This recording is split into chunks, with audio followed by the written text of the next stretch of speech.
All right, some no-nos on a bandsaw, some things you want to make sure that you've either got some jigs or you support your piece.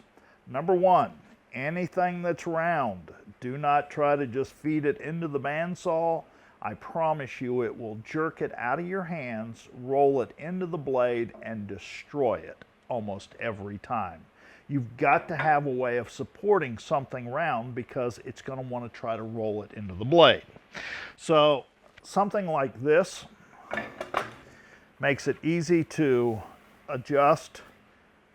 That way the piece can't roll. You basically got those serrated edges to keep it from rolling. The key to this is making sure that it can't touch the bottom, because if it does, it's going to bounce and roll it still. But something like this is handy for cutting logs sideways or any round objects and keeping it safe. Now, let's say you want to cut it long ways and you're still dealing with a round piece. Again, you want to support it because you don't want it rolling this way. So for something like that, we could use basically a log mill, which tightens that piece in. And as you can see, I'll turn that around. It locks it right into place. That way it can't roll into the blade. So anything that's not flat, make sure you have some sort of a jig or support.